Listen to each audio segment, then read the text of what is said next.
Yeah, I caught myself off guard. Hey, Fire Tea and Philosophy. I'm Anthony Farina. So some questions we're going to answer tonight are what are some things you need to cover or really know, have a grasp of that are going to save your life dealing with the local art or the recent Arctic conditions we have. I know there's a lot of people from the Northeast, and Chicago's getting pretty hit pretty hard, along with people up in Michigan. It's going to be pretty bad. It's colder in some of these places than it is in Alaska or some places I've actually been. So I've been to Colorado. I've stayed a long time in Colorado, in Alaska, and British Columbia and Canada, and I've endured those winters. And so I want to bring some advice to you guys. Hopefully you'll be able to save someone or be prepared should you leave your house. What is social media really doing to your mood and your mind, your habits? Are you aware of it? We're going to discuss that. We're going to go over some factual evidence, and I'm going to give you some thought-provoking questions for you to ask yourself to see if it's really right for you to stay on here and continue doing things. What are the lessons from economics that we can learn about relationships, and also from Aristotle? Because Aristotle, like out of everything he was known for and contributed to, science, economics, philosophy, friendship was the biggest area that he believed in promoting and having people understand. And we're going to go over that. We're going to go over why friendship should always be the central foundation in all your relationships when you're building them, the ones that last long. We're going to go over the types of relationships. We're going to go over what you should do should you find yourself in one you don't want to be in, or it's reached its end. We'll discuss that and a whole lot more. I am Anthony Farina, host, Fire Tea and Philosophy.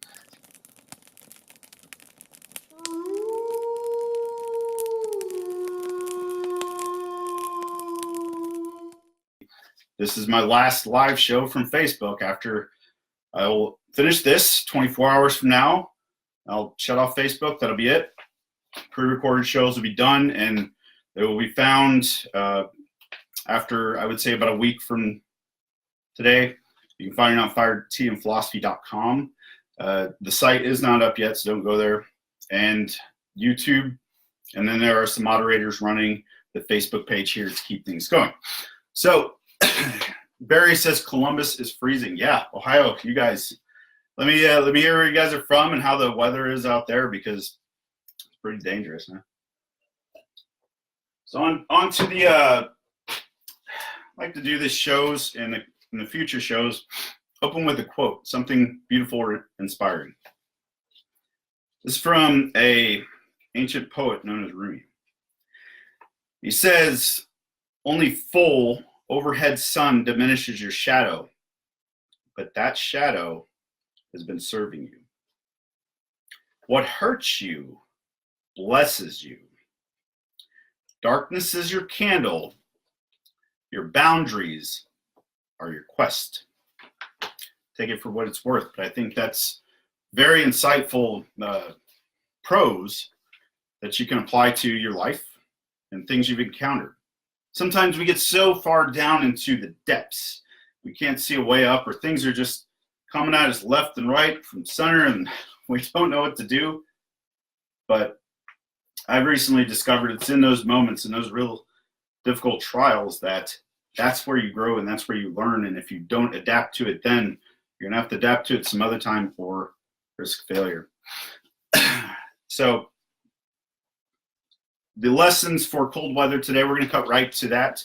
This is for safety issues. Now, what I did is I took researched some facts on this, and then I fact-checked it, or cross-checked it, if you will, with a friend of mine who's a combat medic, and she actually just got done with a Arctic, like a mountain Arctic survival refresher course.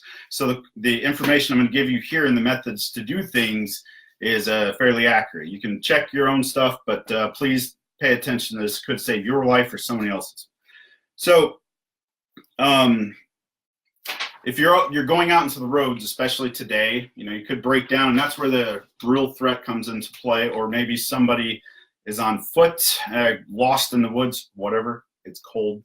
the elderly, the heat goes out, you're gonna find yourself in a really bad situation. So these are the things that you need to look for. But first, if you go to your vehicle, check your packing list. This is what I've created. And if you've ever been stationed up in Alaska, I know my friend Jake is on, he's on here, he can verify this. The Fort Wainwright used to have this policy. I don't know if they do now, but you have to have a survival kit. There's like a shovel, blanket, gallon of water, extra clothes, just all this stuff. If you got caught with it, you were risking a lot of trouble by the military. But this was a general thing up in Alaska that people just had. So these are some items. You can come back and review this, or I can send it to you. I think this is just something good if you're going out. First of all, always let somebody know where you're going. If it's going to be dark like this. I was an idiot and ended up getting a flat tire the other night. Had to call a friend, come help me out. But that friend was just about to shut his cell phone off. And if it wasn't, it was going to be a very long hike back to this house. And I was going to endure that shit, but I didn't want to. So, good refresher. All right, so first of all, blanket, shovel, jumper cables, candles, bag of kitty litter, that'll help you out. Headlamp with spare batteries in a Glad Lock zip bag, waterproofing it. A gallon of water with a couple tablespoons of salt. That gives you your electrolytes, helps you hydrate, or if you have to hydrate somebody else. And also, short-term eliminates the need for food should you be stranded, because if you're stuck in your car and there's a blizzard and the snow comes over, stay in the car. Drinking the water with salt is going to give you the nourishment you need to stay alive. Eating is going to make you want to leave the car, go do your business, and then potentially get lost, freeze, die, whatever, get eaten by a polar bear. I don't know. Take your pick. So, first aid kit, extra warm clothing such as gloves, coat, and beanie. Thanks, my buddy. You had extra on him. And a knife. You can always use a knife, right? So those are some things out of all these items. You can also use them to help somebody should you encounter them. Signal flares are good for nighttime, so just think these possibilities. It doesn't hurt to have one, all, or something in your vehicle, and it doesn't hurt to check. It's a couple-minute thing that can avoid a catastrophe. So here are the signs. I'm going to read these off verbatim. And pardon me from reading from the script. I was going to do a teleprompter today, and the thing isn't working, and I'm going to fix that later, but here we go. So if you notice someone's in distress, okay, and they are shivering, this starts when, basic shivering starts when the body's core temperature, that's what you're always paying attention to, drops below 98.6 degrees Fahrenheit. Okay, too easy. Shiver, we get cold. We've all done it, been through it. If you see someone who has been out in the cold, or you're aware of them being out in the cold, and they're not shivering, and they have muscle rigidity, and they look drowsy or confused, that means their body core temperature has dropped below 91.4 degrees Fahrenheit. The reflexes are going to be very poor. So the next one is the one you really want to look out for. I mean, if this is happening, you need to act quick.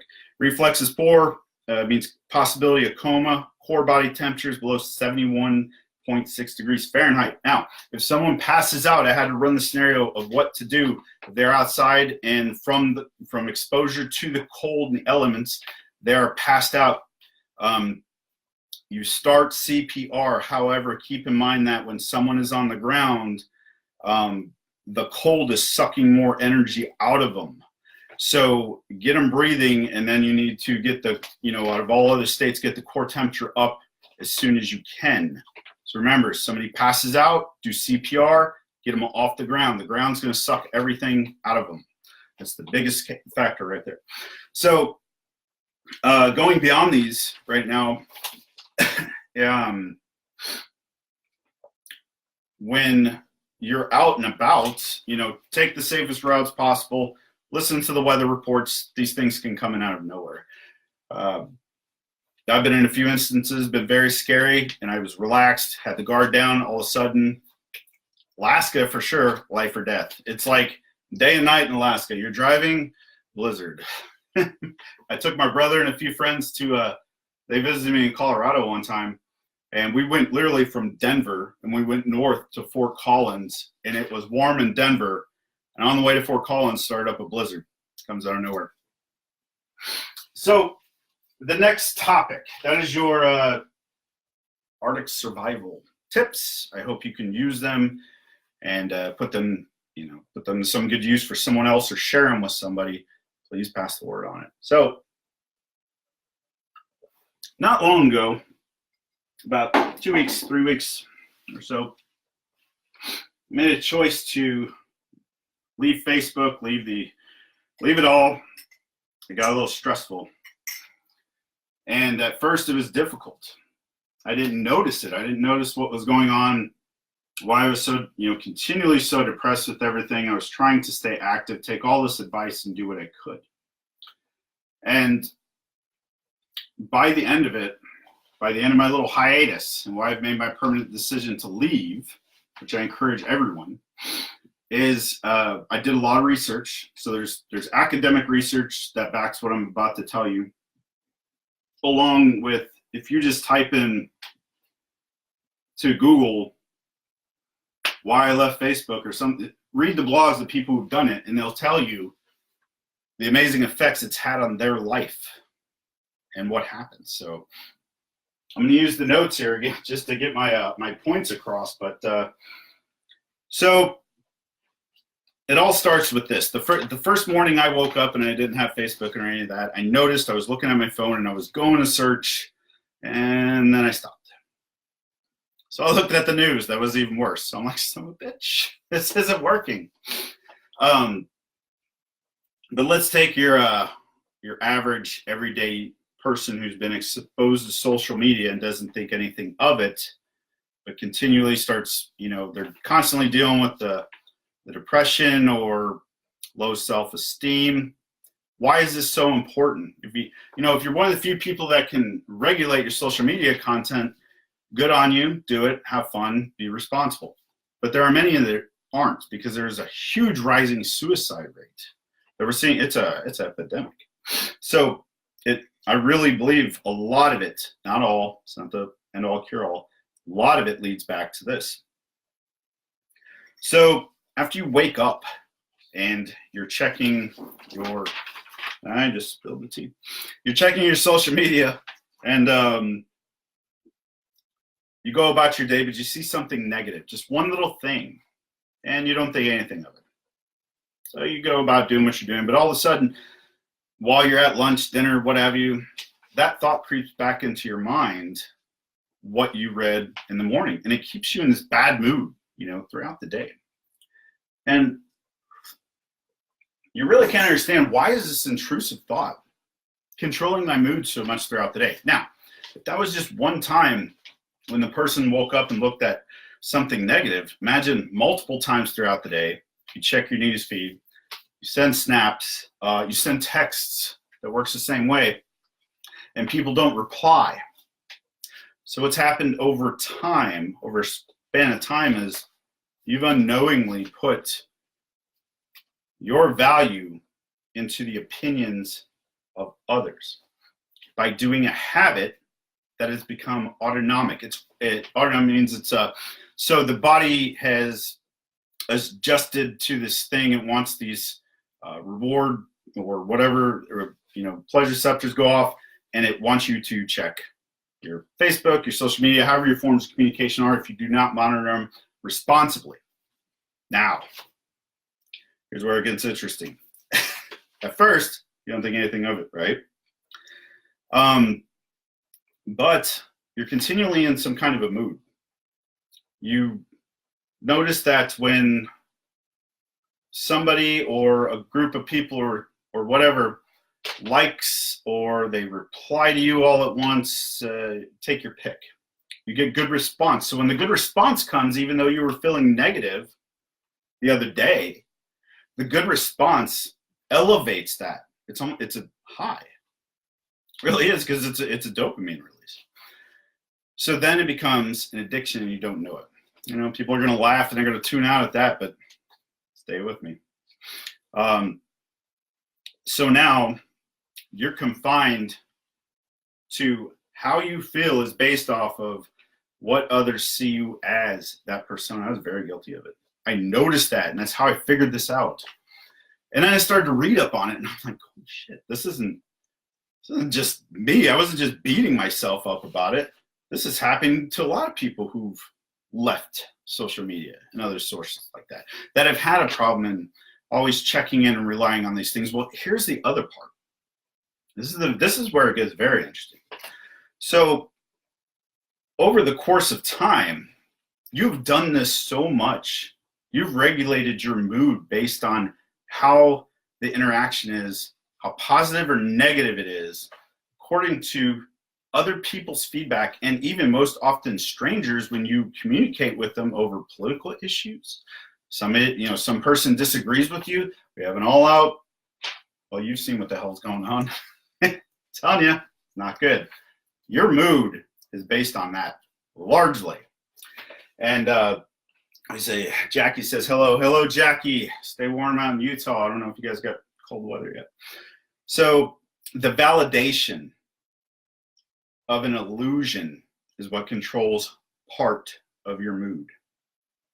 We often hear that, you hear the new generation hears from the older generation, we were growing up playing in dirt, drinking from the garden hose. Well, guess what? That generation that keeps saying that shit, we're now on social media doing this other crap. Hell, my generation's the one that invented it, Mark. So we're guilty as anybody. But there's a trick. Hold on. Haley says, this is so accurate. I avoid political talk with random strangers 100%. It's the worst thing you can do, my friends. Nobody's going to change their mind over politics. Get away from it.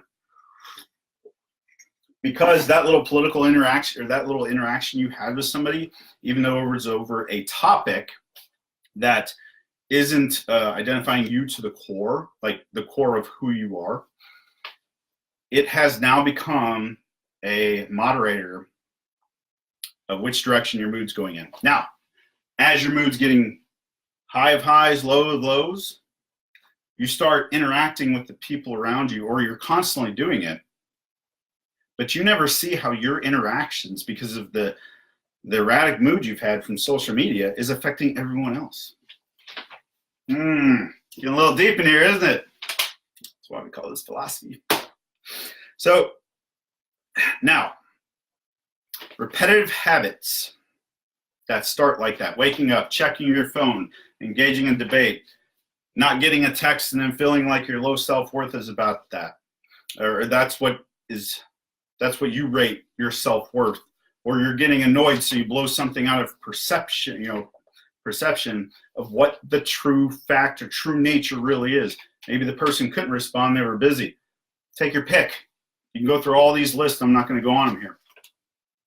But what is going on is your habits turn into a routine, a negative routine at that. And still at this point, even though it's a habit, and then transfer into a routine, most are still unaware of what the hell's going on.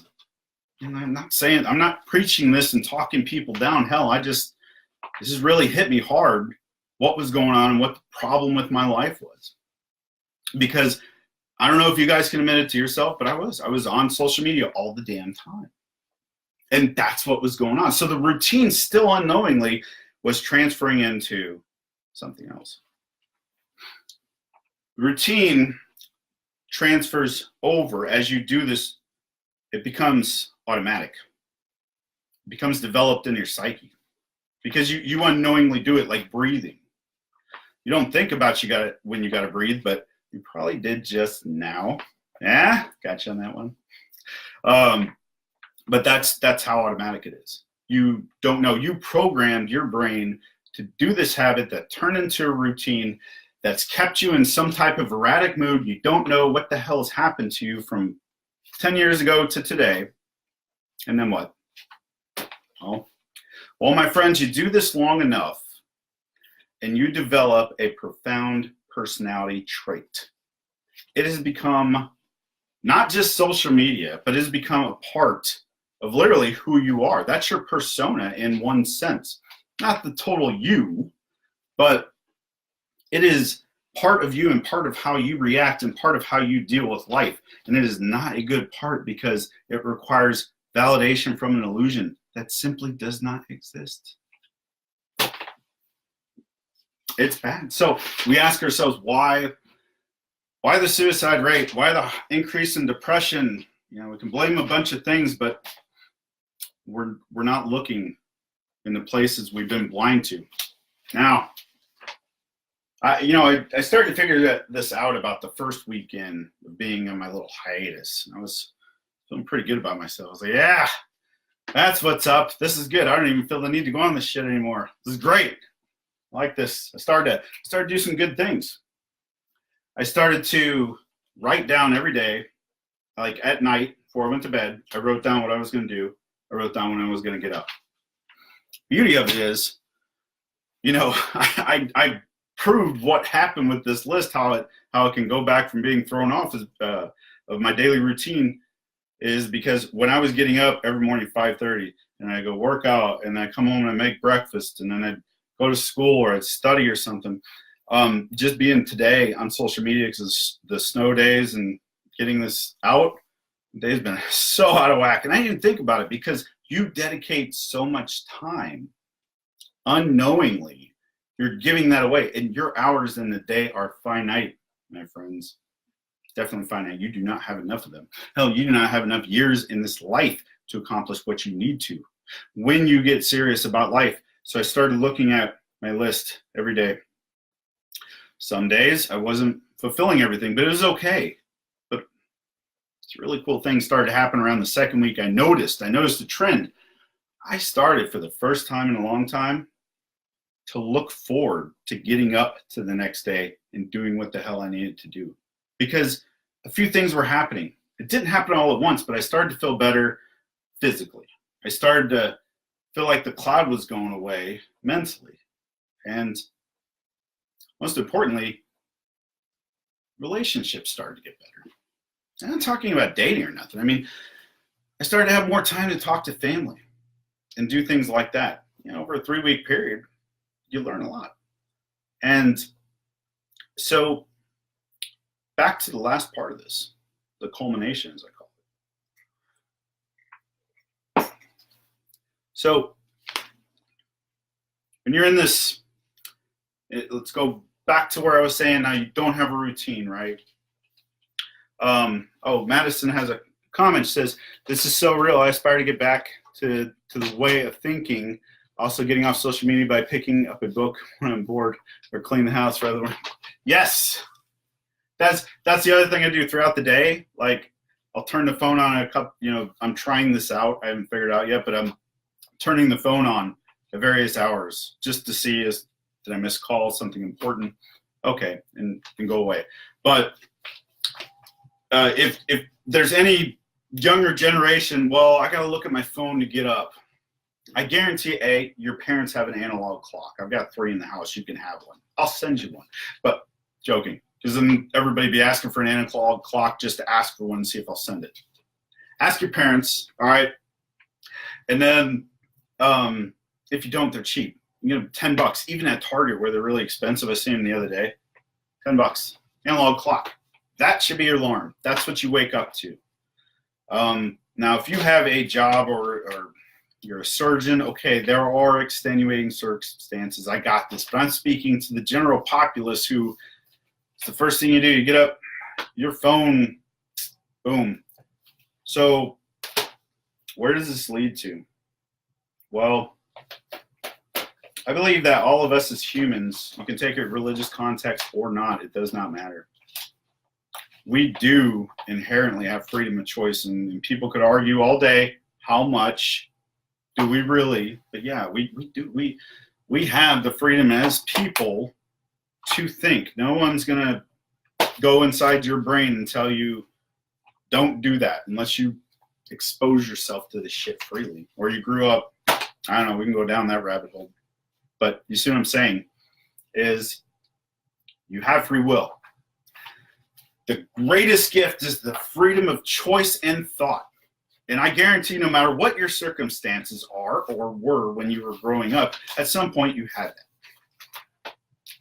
You're trading in something so priceless, free will, for the illusion. For the illusion that, yes, our relationships and people do matter, and it is great to keep in touch.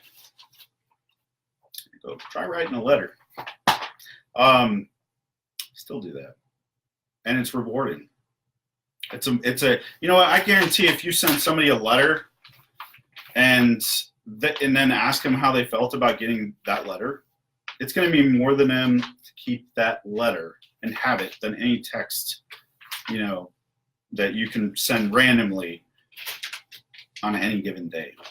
It is. Now, I'm not going to go into all that encouraging shit, but I'm just saying there are other ways.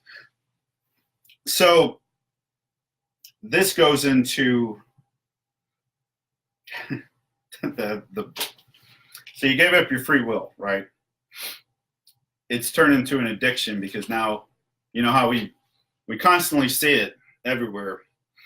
You can see in the media, everything like that, but people, you know, there's alcoholism, there's drug addiction, but whoever talks about addiction to social media. No, and if you try and tell a lot of people who are really young who grew up with it, they'll just be like, "You stupid, shut up." Rightly so. I understand that from your perception, but it's true because addictions you never recognize being formed. That's because they're so sneaky. So the last part, it was like the catharsis of this whole thing. It happened almost 4 nights ago, and I just got to sleep last night because of it, because this answer, whatever it was, I figured it out. I finally figured it out. And here's what happens. This is the long-term effect. This is what people, I don't know, I've been looking for it. Can't find anybody identify with me on it, but I was getting to the point where I was just getting down, and I'm like, man, I started to relive everything from my past to people I had mended relationships with or forgiven, and then I started to think of all the criticism I've taken, and man, there's so much negative critical stuff, you know, inside. And this was very late at night, and then I identified it. When we expose ourselves so much to these social media habits and all these other forms of validation that aren't real or we were never meant for, we develop a hidden narcissist, and we can never see it because it's so deceiving, because that narcissist tells you your worth is based on this. You better listen to it or you're going to feel bad. And if this person didn't approve of you, better listen to them or else you're going to feel bad, and I'm going to make you feel bad physically. It's a physical experience. When I identified that, man, when that word came into my mind, I was like, that's what's been blocking me this whole time from enjoying the life I want to live. I got into a bad habit. I didn't realize it turned into a routine and became part of a trait. And then before I knew it, it became an addiction. It was my personality in one small slice that governed different moods, that ruined different relationships or were hard on others. And then the narcissist was born, but inside, but I didn't see him. He was there, still controlling the physical aspects of my life, how I felt, telling me that if I just did this or did that, but no, I took control back. And I figured it out. And I want you to figure it out too, and I want you to question it, because there's something in that, damn it. And it may not be the cure-all, end-all thing, and I ain't saying that. I'm just saying I found a way, and I think it's great. So now, what did I do after that? Man, got some real good shit here. So buckle up. We're about to, this 28-minute mark, we're about to head into the last part of this, and this is going to be good. Now, this is more lighter stuff, getting away from the beating up on social media. End statement is, if you're overusing social media, you can't control it, and you've identified with a lot of what I just talked about in detail, or could see yourself you're relating to that, you don't have to tell anybody about it. Just be truthful with yourself. Being truthful with myself is how I identified the inner narcissist, and he's gone. And I'm like, I reached out to a friend after that, and I said, you know, and this friend, we were having a bit of a distance. We were talking, more like a passive aggressive thing between two people. And all I had to do was reach out and say, you know what, it's time for me to start listening.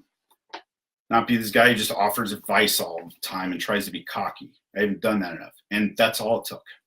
That's it. And I wouldn't have figured that out if I didn't go that route. So you go your route, you make your own unique path, and you discover what needs to make you a better person, because there's freedom in that. And the freedom is the one thing that is free unless you're not willing to go after it. You give it up. You sell yourself out for it. And this life is so short. If you think, oh, I'm beautiful now, it's great, man, it gets worse. Why? Well, let's get into the last part here. The narcissist, he was deep. And he was very deep in there. But at the center of all this, where the problem is that constant seeking, which we rightfully need at people, of attention, validation, and love. But we need it in a certain way.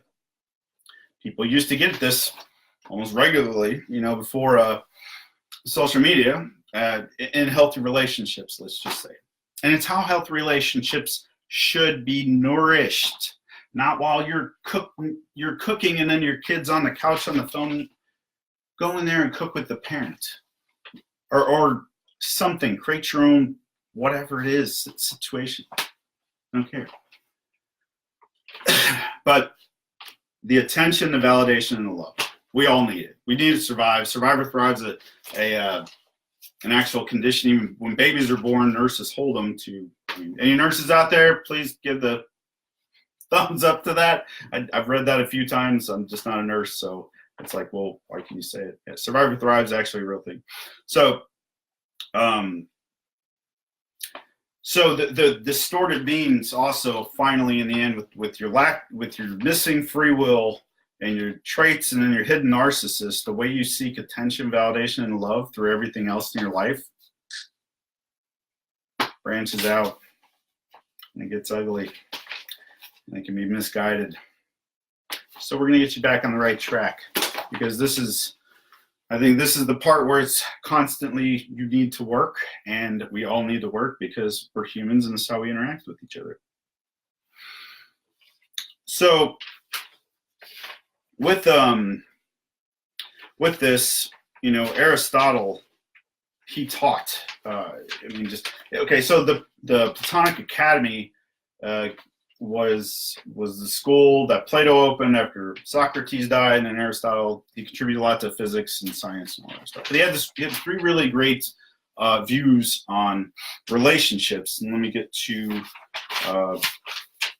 to that part real quick. My notes are all kind of messed up.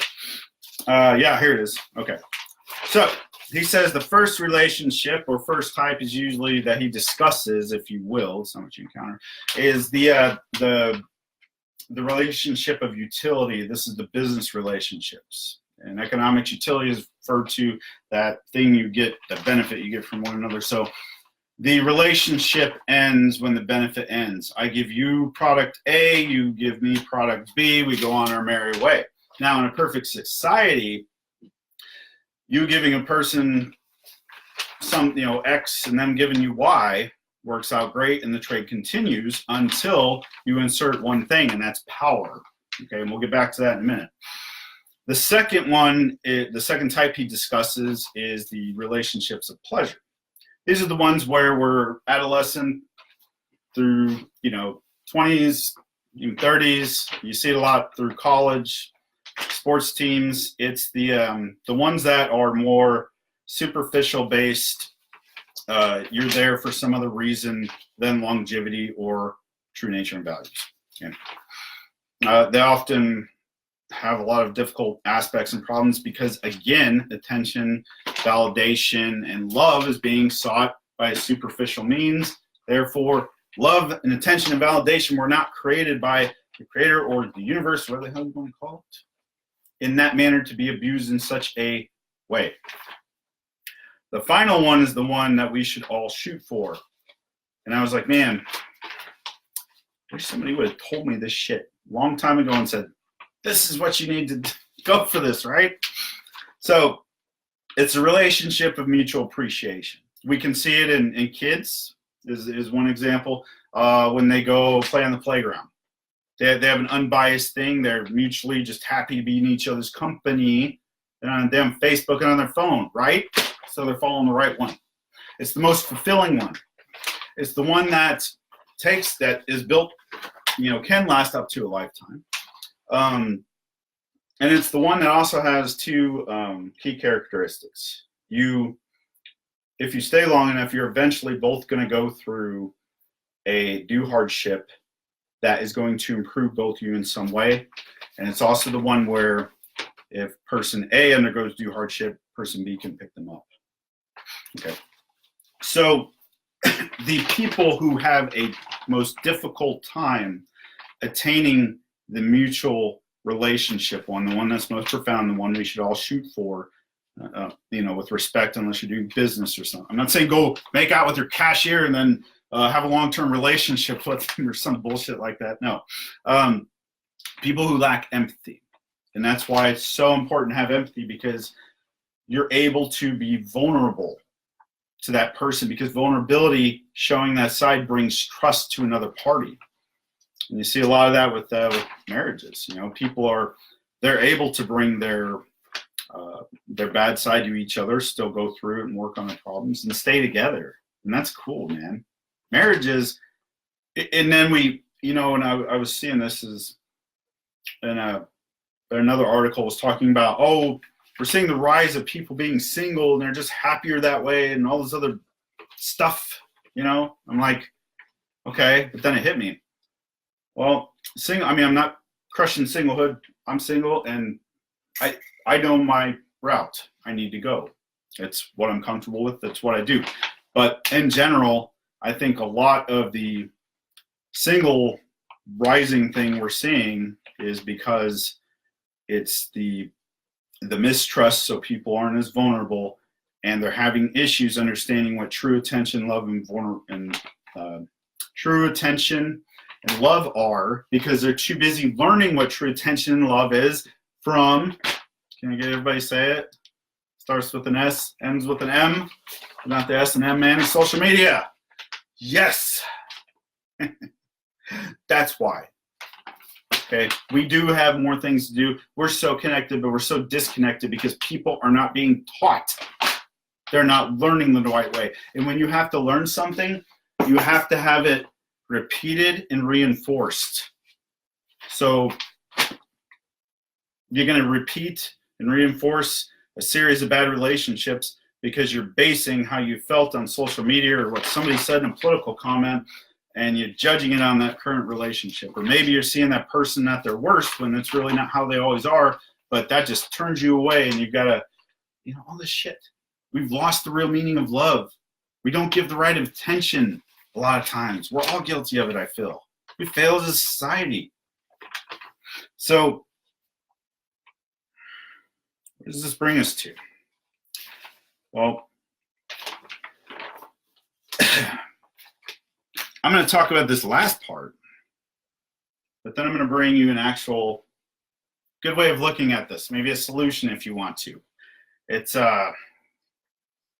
what was actually taught in economics in school, and I just thought this was very neat.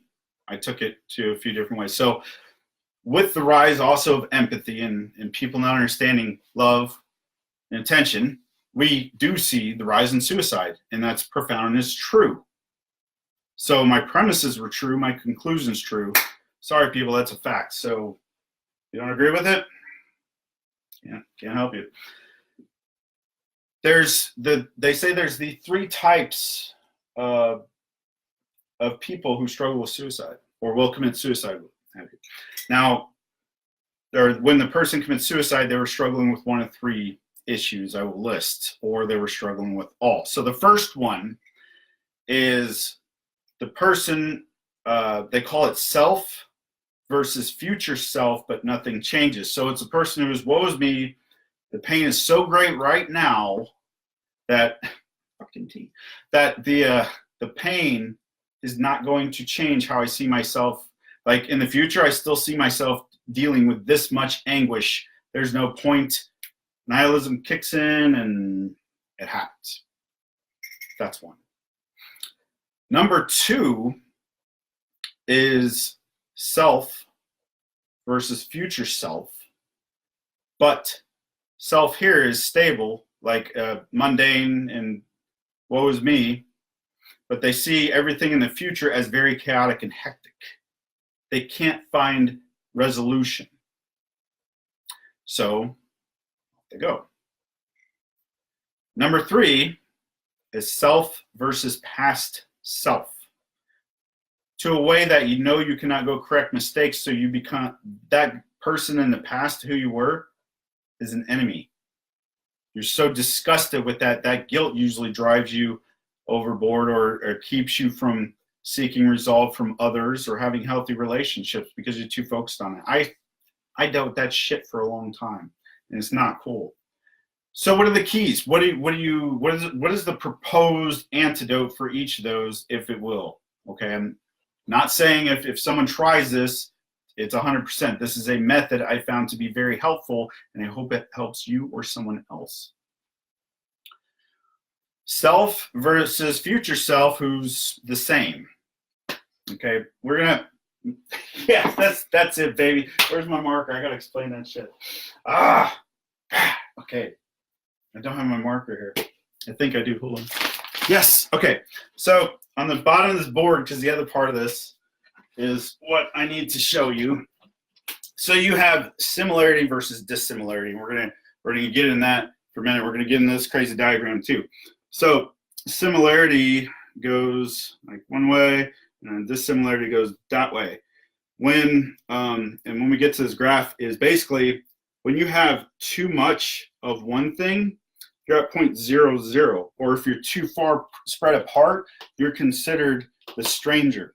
So there's the 5 people that we meet in life. There's the stranger, there's the acquaintance, there's the friend, there's the family, there's the self. Okay, so in the method of suicide, you're either too far in the first scenario, or actually you're too close to yourself. There's no change. So what needs to happen? You need to tell that self there needs to be change. So you just start writing things down or going to therapy, start making goals is a good way to start, okay? The second one is between you and your future self, it's too chaotic, so it's a stranger. You don't know them, you don't even know what's going on, you don't know how to deal with it. So this line still brings you to 0.00, you're not going anywhere. Now, the past goes off the grid. Stupid marker I just dropped. The past just goes off the grid because the key to that is you have to make friends with your past. You have to look at your past and what does that teach you? If you make friends with your past self and you can look at them in a good way, you've forgiven yourself. And once you've forgiven yourself, my friend, you can forgive others. 3 years in 4 years so far in philosophy, I've coming up with some good shit, right? I related to this, and everything else wasn't as such. But so with the relationships, as we were saying, the level of transcendence, this is the most we get out of something that we want to shoot for. So it's on a y-axis, and then the x-axis is over here. So self, family, friend, acquaintance, stranger. Not to go into the detail, but basically the most we could hope for, and it adds up relationship-wise too, to transcend to a level where it comes down and intersects with friend. Why? Well, I love my kids. They're my family. How can you say this? Blah, blah. Because what do you often hear mothers saying about their children, right? Or fathers saying about, or mothers saying about their daughters, or fathers saying about their sons, or parents saying about all their children, whatever. They're my best friend. I hear my sister all the time say it. I hear my mom all the time say it. And, I hear other parents say it. They're my best friend. Well, what do people say? What did we hear the common thing when people get married? And what do they say? Well, I'm marrying my best friend. See, if we take our relationships from a standpoint of friendship, if we're in a deep relationship or not, or they're an acquaintance and they need to come to closer to us, make the foundation friendship, make it strong. What usually goes wrong? We don't obey the friendship boundaries. We jump into something. That's like the person who dates and then boom, they're married a week later. Okay. Or we got the person who lacks empathy, so they remain a stranger to the other person through their whole whatever the downfall is. Then we can go into actual economic theory of affair, and that's crazy, where it's not just like affair between man, like married couples. It's like the man fell in love with CrossFit and then forgot his wife, or insert the variable. So, that was the ultimate lesson there was, how do we fix that? Well, first of all, in order for us to understand true friendship and start rebuilding any damaged relationships we have to go back to understanding what real love and real attention is, and we have to be able to be vulnerable enough to where we build trust with people. But we can't do that by letting our identities be formed from social media. Parents, limit your kids on how much they're on there. People who are going to college and are attached to their phones and everything, you get the point. I say like a whole shitload of stuff here. But in the end, when you start to put away these devices and all these distractions, because that's what social media is, it's a distraction. You start to rebuild those things automatically because you start spending more time with each other. You start paying attention to each other more. You start being able to read people. You sit down at the dinner table and you look at them and talk to them, and not everybody on their phones. And I guarantee if we started to integrate this in our society, I know this is one little video, just a few viewers, but if we started to do this in that method, we would see a decrease in the suicide epidemic in the next 10 years, like a large decrease. Why? Because we would bring back the meaning of relationships between people, interpersonal relationships. Right now, it's just a big, social media is a big judgment thing. And what I don't get about that is, with social media being the big judgment devil it is that you're the star at one point in your life, or you're young. I mean, we all go through this, right? So all you young people and famous people on social media, you're young now. And I know it's the vanity is everything. And it's hard to see past that because it's so enthralling and it's so rewarding. But one day, it's going to come down where you wake up and you're not looking so good anymore. And all those people you've traded in, they aren't there to support you anymore. Or the friends who really would have had your back, you gave up on them because it was embarrassing to know them. So what did you do? Well, then you wake up one day and people won't care so much anymore. So avoid that. Avoid that from happening by doing these great things. There's one thing you can do, and it would take away from, if anything, being on the phone. It would also make you feel a hell of a lot better. It's a common theme. I'll do it. I'll Facebook somebody $25 tonight if they can guess what this is. This act is a common theme throughout religions, throughout business people, throughout successful people, and throughout happy people. Anybody know what it is? I'm giving this like 5 seconds. I want to lose $25. 4, 3, 2. Anybody? All right, keeping the $25. Had a chance. Charity. Go volunteer at a soup kitchen. Go make dental kits for the homeless. Or like toothpaste, toothbrush. Put in little baggies. Give some of your time to others. There is such a reward in doing charitable work. There is a friend of mine. She never ceases to stop impressing you. She's always giving to like Make-A-Wish and these other charities. And it's like year after year, I'm like, man, at first I couldn't understand it. I was like, okay, it's good to give some, but why? And then it hit me about 2 years ago. The more you give, the happier you are. Giving selflessly, without reserve, without feeling it inside. like you are owed something, because that's kind of what social media does.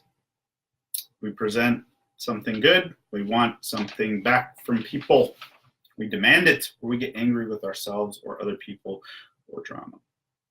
And it causes chaos. And before you know it, your reality is not yours anymore, my friend. It's one that's been shaped by people who are developing these programs to keep you locked on. So, in the end, I will let you go here in just a minute as I give you